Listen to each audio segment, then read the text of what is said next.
আমাদের জীবন আখেরাত। বলেন বাবা কি? আখেরাত। অতএব এই আখেরাত অর্জন করার, পরকাল কামাই করার, পরকালের সবচেয়ে শ্রেষ্ঠ আখেরাতের মৌসুম, সিজন আমাদের সামনে, সেটাই মাহে রমজান। সেটা কি? দেখেন, একটা কথা শেষ মনে রাখেন, এই শেষের কথাগুলো। পাকা ব্যবসায়ী, অভিজ্ঞ কৃষক সিজন বুঝে, সিজন চিনতে হয়, মৌসুম।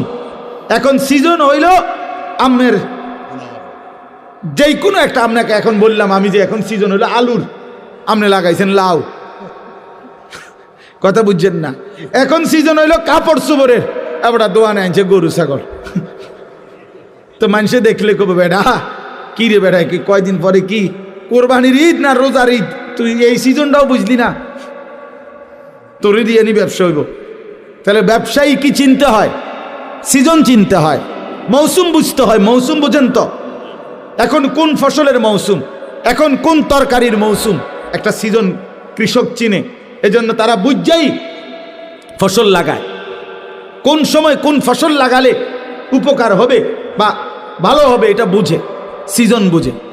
তো যে মোমেন, আল্লাহ বলেন ইমানদার, ইয়া আইয়ুহাল্লাযীনা আমানু, হে ইমানদার, আমি আল্লাহ তোমাদের একটা সিজনের খবর দিচ্ছি, একটা মৌসুম আমি তোমাদেরকে দেখাই দিলাম, আখিরাতের মৌসুম, আখিরাতের সিজন, জান্নাত কামাই করার সিজন, নিজেকে মুত্তাকি বানাবার সিজন। কি?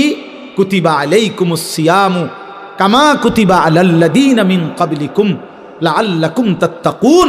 আল্লাহ বলে, বান্দা, আমি তোমাদের উপরে রোজা ফরজ করেছি, অন্য কেউ না, আমি করেছি। তোমাদের পূর্ববর্তী যত ইমানদার উম্মত ছিল তাদের উপরেও আমি ফরজ করেছিলাম।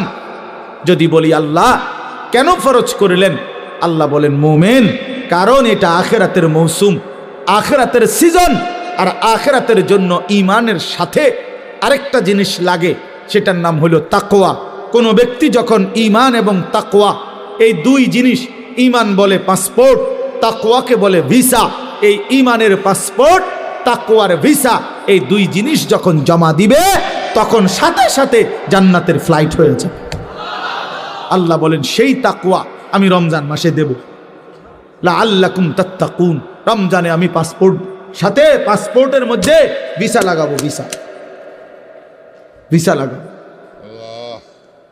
ইয়া আইয়ুহাল্লাযীনা আমানু কুতিবা আলাইকুমুস সিয়াম কামা কুতিবা আলাল্লাযীনা মিন ক্বাবলিকুম লাআল্লাকুম তাত্তাকুন।